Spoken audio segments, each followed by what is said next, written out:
குழம்பு வச்சுட்டாங்க. குழம்பு மட்டும் போதுமா? ஏதாச்சும் தைக்கணுமா? வேணாம்.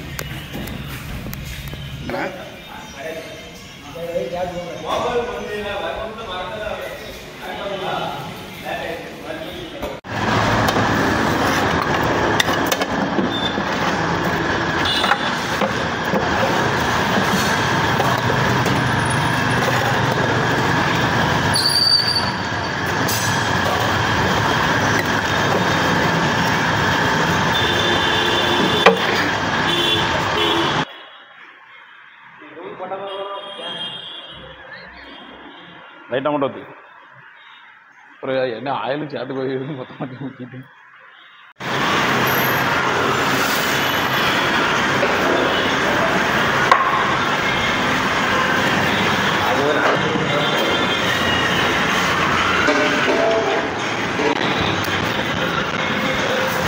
வணக்கண்ணா. என் பேர் முருகன். ஆலங்குளத்தில் கடை வச்சுருக்கேண்ணா. மலைக்கோயில் ஆர்சிக்கு ஆப்போசிட்டில். நம்மகிட்ட வந்து மெயின் வந்து ஆட்டுக்கறி குழம்பு தான். இதுதான் மெயின்.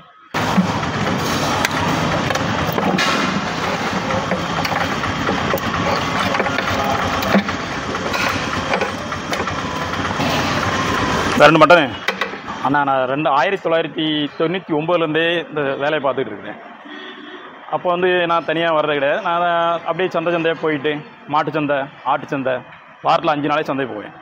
அது நாளடைவில் அப்படியே போயிட்டு வந்துட்டு இருந்தேன். பிறகு கல்யாணம் மேரேஜெல்லாம் ஆன பிறகு வீட்டில் தனியாக தொழில் பார்க்கணும்னு சொன்னோன்னே நான் தனியாக கடை போட்டு இப்போ 2019 வந்தேன். நமக்குன்னு ஒரு பேர் இருக்குது என்ன. ஆனால் இப்போ நீங்கள் ஒவ்வொரு சந்தைகள்லையுமே வந்து இது கறிக்குழம்பு மட்டுமே கறிக்குழம்பு. அங்கே வந்து ரசம் ஒரு இதெல்லாம் கிடையாது. கறிக்குழம்பும் வெறும் புளி ரசம் மட்டும்தான்.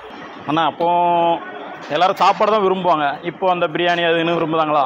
அப்போ வந்து ஒன்லி சாப்பாடு மட்டும்தான். அப்போ சந்தையாக போகும்போதில் வந்து சாப்பாடு மட்டும்தான் விரும்புவாங்க. காலையில் 6 மணிக்கு சாப்பிட ஆரம்பிச்சிருவாங்க. நாங்கள் 4 மணிக்கு எஞ்சி பொங்கி 6 மணிக்கு சாப்பாடு கொடுக்க ஆரம்பிச்சிடுவோம். இது முழுவதுமே வந்து மட்டன் ஆட்டுக்கறி மட்டும்தான். ஆட்டுக்கறி இருக்குது, வேறு மட்டன் சுக்கா இருக்குது, குடல் ரத்தம் இருக்குது, மீன் இருக்குது, அவிச்ச முட்டை, பொரிச்ச மீன். நமக்கு மெயினே ஆட்டுக்கறி தான். இப்போ மற்ற உணவகங்கள் இப்போ நிறைய புது புது உணவகங்கள் வந்து ஒரு ஊருக்கு 100 பிரியாணி கிடைக்கும். 100 பிரியாணி இருந்தாலும் சாப்பாட்டுக்கு ஈடாகாதுலாம். அதெல்லாம் விறகடுப்பில் செஞ்சு சாப்பாட்டுக்கு ஈடாகாதுலாம். இப்போ உங்களுக்கு பிரியாணிலாம் செய்யணும் அப்படின்னா பிரியாணிலாம் விருப்பம். அதில் இப்போ இருக்கிற பசங்க தான் அதை விரும்புகிறாங்க. பழைய ஆட்களை பாருங்கள், வர கஸ்டமரை பாருங்கள், அவ்வளோ சாப்பாடு தான் விரும்புவாங்க.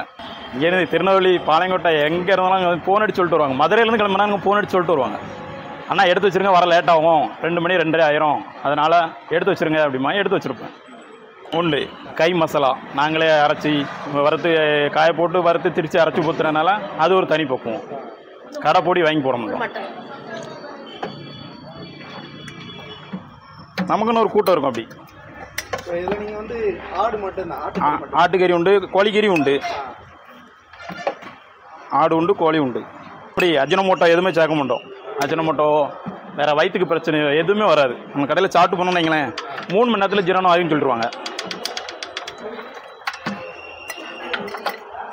தொடக்கத்தில் என்ன விலைக்கெல்லாம் விற்கிறீங்க? ஆனால் அப்போ சாப்பாடு வந்து 50 ரூபா மட்டன் கறியோடு சேர்ந்து. இப்போ நாளோட 150 ஆயிடுச்சு. நான் 150, நான் 140 தான் விற்கேன். மட்டன் சுக்கா சாப்பாடுனா 160. என்ன வேணும்? ஆனால் இப்போ குழம்பு மறுபடியும் ஒரு முறை கேட்டாலும் கொடுப்பேன். கொடுப்போம். தனி மட்டன் மட்டனாலும் வாங்கிடலாம்.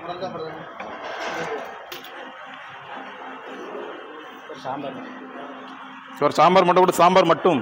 ஆனால் இதில் வந்து சாப்பிட்டவங்க இப்படி தான் சாப்பிட்டாங்கண்ணா. ஆட்டுக்கறி சாப்பிட்டாங்கனாலே மெயினாக வந்துக்கிட்டே இருப்பாங்க. பிரியாணி வந்து கேட்க மாட்டாங்க. ஆட்டுக்கறி குழம்பு ஊற்று, ரசம் மோர் அப்படி சாப்பிட்டுட்டு இருப்பேண்ணா. ஆமாண்ணா. எவ்வளோண்ணா வாங்கிக்கலாண்ணா? முதல்ல மட்டன் வாங்கிடலாம், திருப்பி மட்டனோன்னா எம்டி வாங்கலாண்ணா. மட்டன் எக்ஸ்ட்ரானா கொடுப்பேண்ணா. குழம்பு கறி குழம்பு எவ்வளோனாலும் வாங்கிக்கலாம். கொடுத்துக்கிட்டே இருக்கணும். 4 டைம் சோறுவாங்கன்னா இங்கே தான். இப்போ மட்டன் சாப்பாடு 140ண்ணா. மட்டன் சுக்கா சாப்பாடுனா 160. மட்டன் வெறும் குழம்பு மட்டும் வச்சு சாப்பிட்டா 70 ரூபா. இந்த வேலைக்கு போய்ட்டு வராங்கன்னாங்களேன், அவங்க கையில் காசு கம்மியாக இருக்கும், அவங்க தேவைக்கும் கொடுத்துக்கலாம். எம்டி பிரியாணியை 120 ரூபா கேட்குறாங்க. ஆனால் நம்மகிட்ட அப்படி கிடையாதுண்ணா. 70 ரூபாய்க்கு வயிறார மட்டன் குழம்பு கறி குழம்பு வச்சு 70 ரூபாய்க்கு சாப்பிட்டு போகலாண்ணா. இப்போ வந்து நீங்கள் கறி வாங்கினா தான் சாப்பாடுலாம் கிடையாது. அப்படிலாம் கிடையாதுண்ணா. கறி இல்லாமல் வாங்கலாண்ணா. 70 ரூபா தான் வயிறார சாப்பிட்டு போகலாண்ணா.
குடல் ரத்தம் சேர்ந்துருக்கணும்.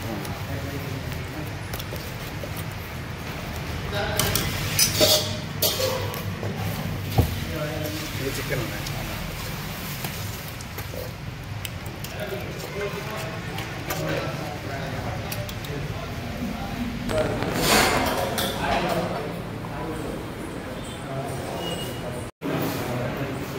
மீனிங்களா